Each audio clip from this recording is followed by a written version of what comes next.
Hello students,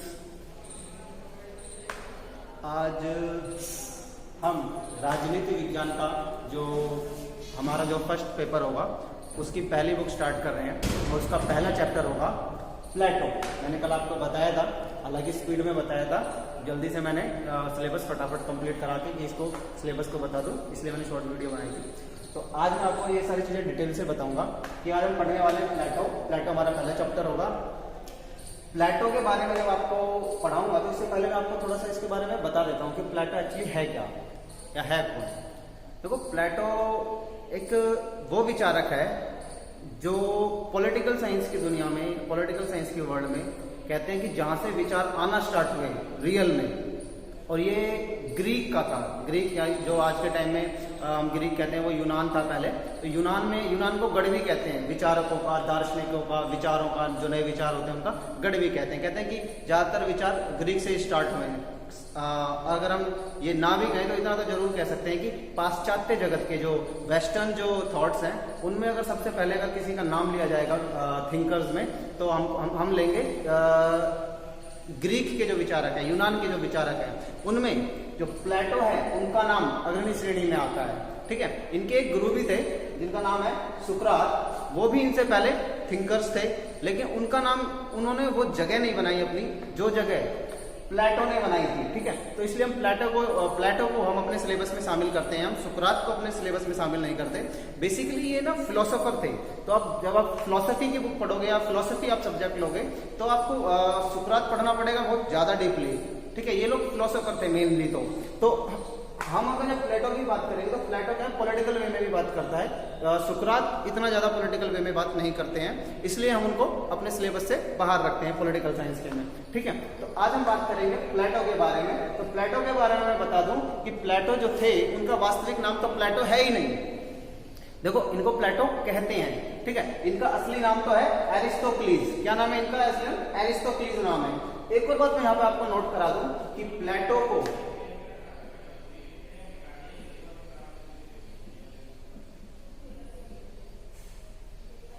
अफलातून भी कहते हैं, फारसी या उर्दू में अफलातून भी कहते हैं किसको?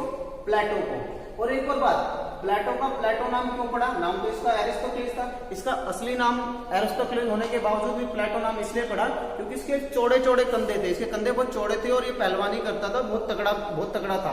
तो तगड़े चौड़े को ना वहां पे प्लेटो के नाम से संबोधित किया जाता है। तो इसका नाम प्लेटो तभी पड़ गया जब इसके कंधे चौड़े थे। ठीक है, तो इसका नाम प्लेटो रख दिया और उसी के नाम से ये प्रसिद्ध हो गया। वास्तव में इसका नाम एरिस्टोक्लीज है और इसका जन्म हुआ था 428 बीसी में, यानी कि बिफोर क्राइस्ट। जो ईसा मसीह थे, जब से क्या नाम है क्रिश्चियन धर्म आया है, उससे भी पहले 428 बीसी में इनका जन्म हुआ था। और इनका जन्म हुआ था ग्रीक, यूनान में, जो कि एक एथेंस में जगह है। एथेंस नाम का एक शहर है आज भी, उस जगह पे इनका जन्म हुआ था, जो कि आज के टाइम में यूनान के अंदर आता है, ग्रीक के अंदर आता है। ठीक है, इनकी जो मृत्यु हुई थी वो हुई थी 347 बीसी बिफोर क्राइस्ट, यानी कि ये 347 में हुई थी। 81 वर्ष की उम्र में इनका निधन हो गया था।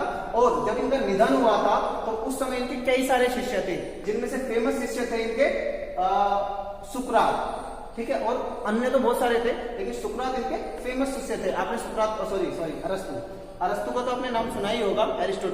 एरिस्टोटल इनके बहुत ही फेमस शिष्य हुए हैं, जो कि पॉलिटिकल साइंस के फादर भी माने जाते हैं। ठीक है, और इन्होंने मरने से पहले, बहुत पहले, एक एकेडमी बनाई थी जिसमें ये गणित और ट्रिग्नोमेट्री ये पढ़ाते थे।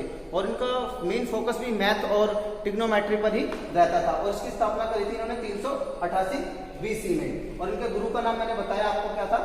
सुकरात। ठीक है, और उनको मृत्यु दंड दिया गया था 389 में। इसके पीछे एक स्टोरी है, वो आपको मैं बता देता हूँ। इनके जो गुरु थे सुकरात, ये बहुत फेमस पर्सनालिटी थे फिलोसफी की दुनिया में, बहुत अच्छी फिलोसफी देते थे। उस टाइम पे क्या था, उस टाइम पे सुकरात के टाइम पे, सुकरात के टाइम पे और प्लेटो के टाइम पे जो यूनान था, यहाँ पे एथेंस यूनान था, इसमें क्या था? इसमें था लोकतंत्र।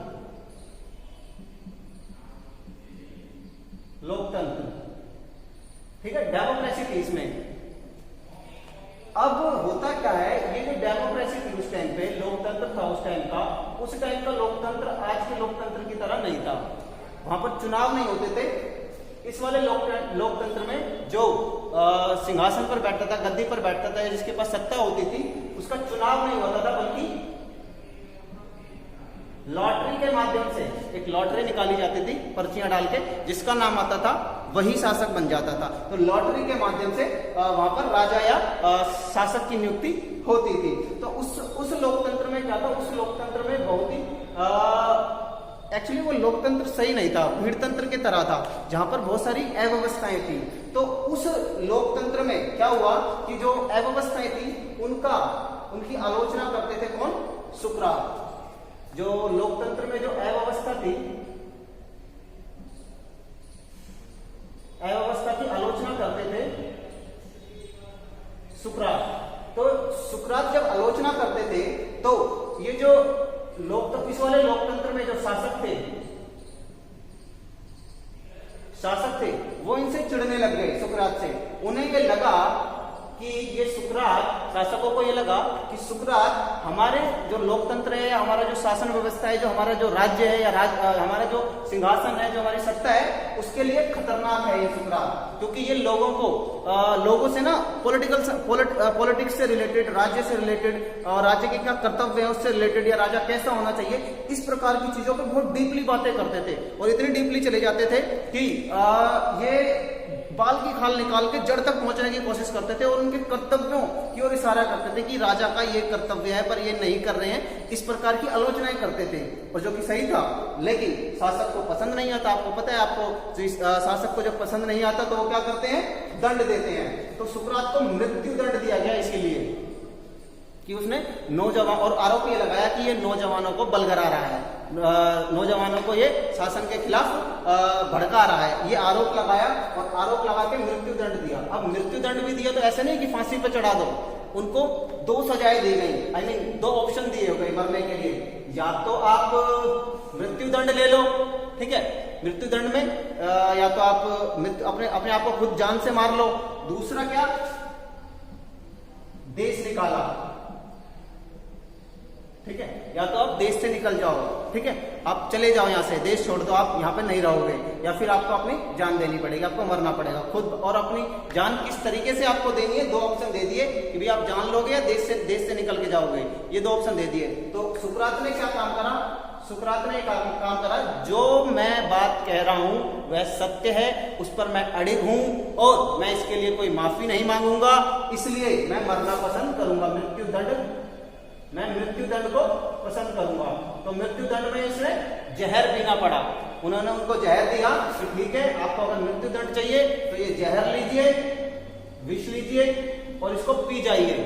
उन्होंने जहर लिया और पी गए और अपने शिष्यों को ये कहा कि आपकी जो बात सत्य है उस पर अड़ी रहे और उससे विचलित कतई नहीं हो। जो आप सत्य हैं तो सत्य हैं, आप सच हैं तो सच हैं, और आप सत्य के साथ हैं तो आप हमेशा सत्य के साथ ही रहे, अपनी बात से पीछे कभी ना हटे। तो सुकरात का वहां पर मृत्यु हो गई थी। किसकी वजह से?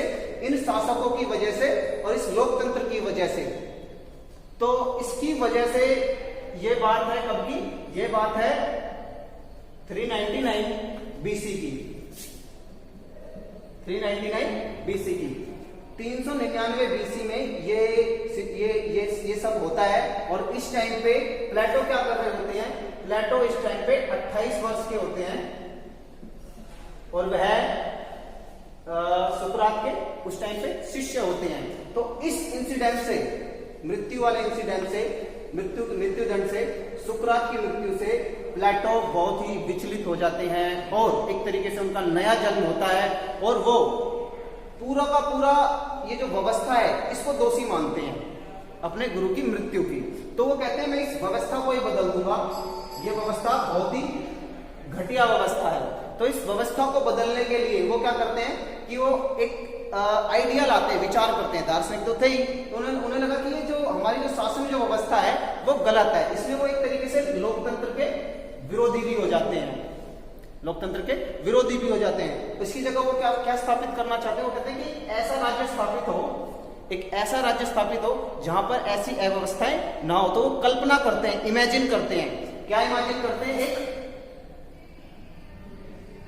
आदर्श राज्य की, एक आदर्श राज्य यानी कि आइडियल स्टेट, ठीक है। तो आइडियल स्टेट से मैं आपको एक बार बता देता हूँ कि आइडियल स्टेट का क्या मतलब है। देखो आइडियल स्टेट जैसे कि हम बोलचाल में क्या देते हैं, आपसी बोलचाल में, कि राम राज्य क्या है, राम राज्य कैसा होगा, राम राज्य कब आएगा। तो जब ये सवाल किए जाते हैं तो सबसे पहले हमारे दिमाग में इमेजिन बनती है कि राम राज्य आखिर होगा कैसा। अगर हमने देखा होगा तो हमें समझ में आ जाएगा। तो हम इसमें जनरली ये कहते हैं कि सब लोगों की भलाई होगी, सब लोगों को न्याय मिलेगा, किसी के साथ कोई बुरा नहीं होगा, एक ऐसी व्यवस्था होगी, उसे राम राज्य हम लोग कहेंगे, ठीक है। तो एक आदर्श राज्य की कल्पना करता है वो कि उसमें ऐसी ऐसी बढ़िया बढ़िया चीजें होंगी।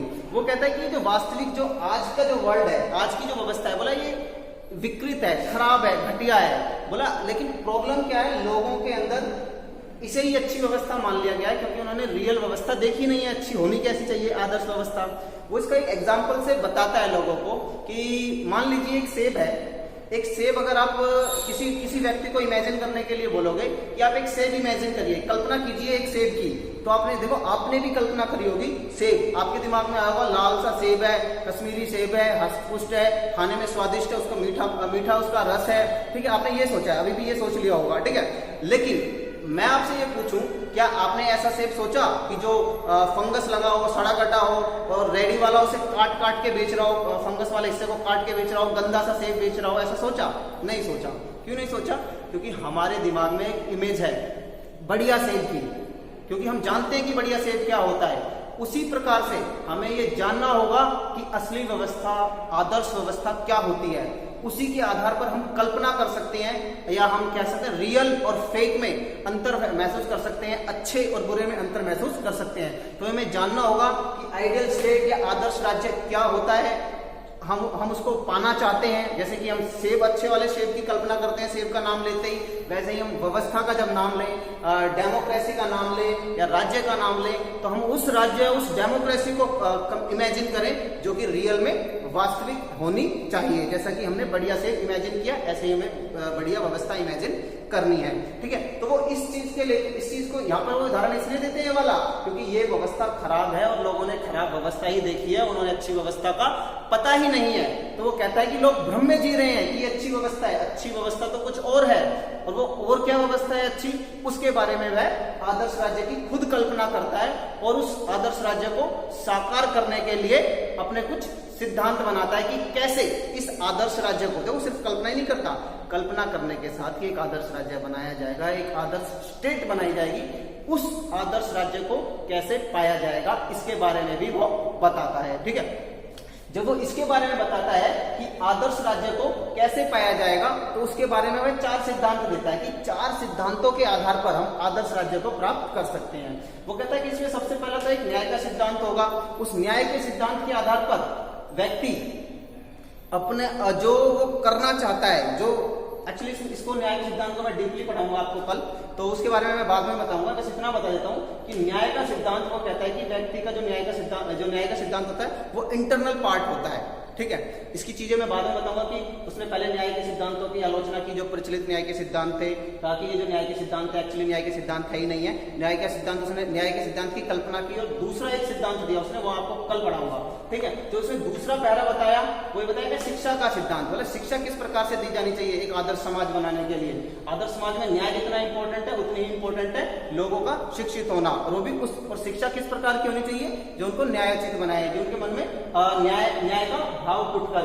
और इसके बाद उसने क्या बताया, अगर इन दोनों व्यवस्थाओं से भी राजनीतिक व्यवस्था में कुछ कमी रह जाती है, तो उसने क्या कर दिया कि साम्यवाद का सिद्धांत दिया। साम्यवाद मतलब कि निजी कुछ भी नहीं, पर्सनल कुछ भी नहीं, सब कुछ सरकारी। और ये सिद्धांत किसके लिए इंप्लीमेंट करवाया, जो शासन में होंगे। शासन में कौन होंगे, शासन में होंगे राजा या संरक्षक। उसने से एक कॉमन नाम दिया है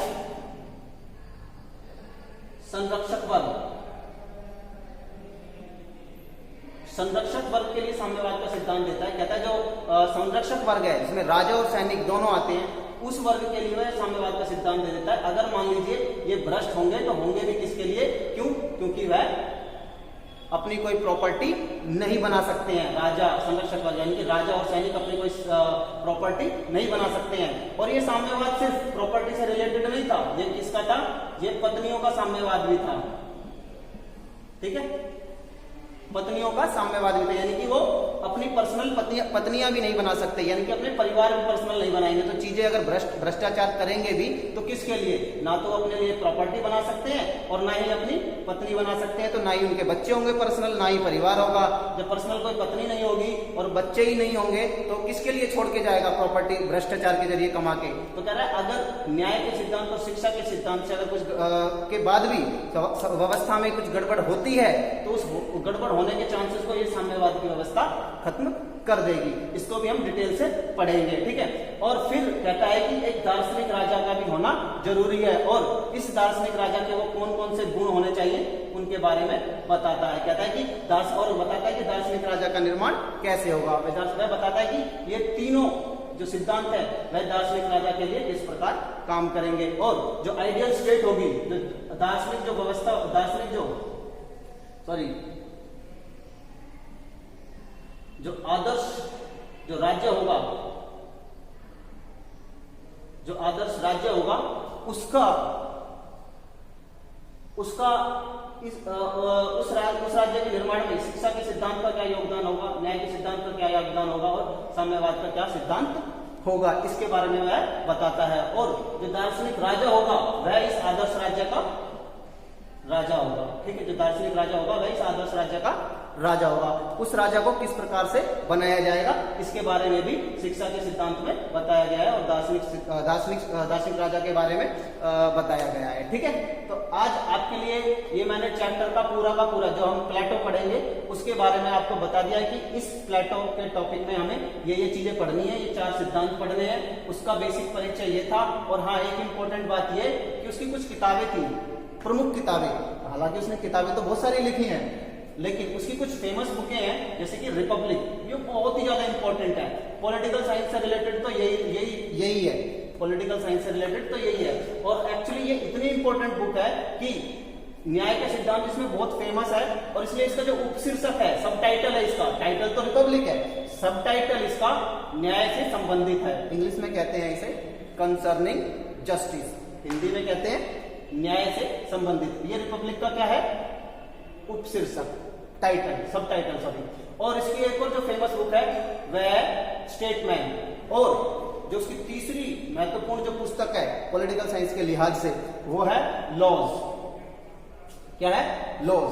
देखो इसमें और इसमें फर्क क्या है। रिपब्लिक जब लिखी थी ना उसने, तो उसका वो शुरुआती चरण था, जब वो चिंतन करने लगा था तब की बात है। उसका क्या नाम है 300 उसमें क्या नाम है 399 में जब उसके गुरु की मौत हुई तब उसे झटका लगा, उसके बाद से इसे लिखना शुरू करा है रिपब्लिक को। तो अपने जीवन के शुरुआती दिनों में उसने लिखना शुरू करा। लेकिन जो लॉज है वो लिखता है अपने उम्र के आखिरी पड़ाव में। और लॉज और रिपब्लिक लगभग एक दूसरे के विपरीत किताबें हैं, यानी कि इसमें जो विचार दिए रिपब्लिक ने उन ही विचारों का खंडन एक तरीके से उसने लॉज में कर दिया है, और उनको यह हम कह सकते हैं रिपब्लिक में जो विचार दिए हैं उनको संशोधित करके उसने लॉज में लिखा है अपने उम्र के अंतिम पड़ाव में। यानी कि यहाँ जोश में कुछ बातें लिख दी हैं उसने, लेकिन आखिरी के जो पॉइंट है उसके जो उसे लगा कि ये तो सही नहीं है या हो नहीं पाएगा, तो उसने कहा कि ठीक है जितना पॉसिबल हो सकता है उसने लॉज में लिखा। यानी कि रिपब्लिक में वह एक आदर्श राज्य की कल्पना करता है। जब उसे पता चलता है कि ये आदर्श राज्य पॉसिबल नहीं हो पा रहा है तो फिर वो कहता है कि जितना पॉसिबल हो सके उतना हमें अच्छा करना चाहिए, ऐसा वो लिखता है फिर लॉज में, ठीक है। ये इसकी 3 पुस्तकें जो कि इंपॉर्टेंट है। हालांकि पुस्तकें तो इसके अलावा इसकी बहुत सारी है, आपको बुक में मिल जाएंगी, बहुत सारे के नाम मिल जाएंगे, लेकिन इंपॉर्टेंट इसकी यही है, ठीक है। तो आपको मैंने करा दिया आज प्लेटो, इसके जो सिद्धांत है उनको बारी बारी से पढ़ लेंगे, ठीक है। तो आज के लिए बस इतना ही, थैंक यू।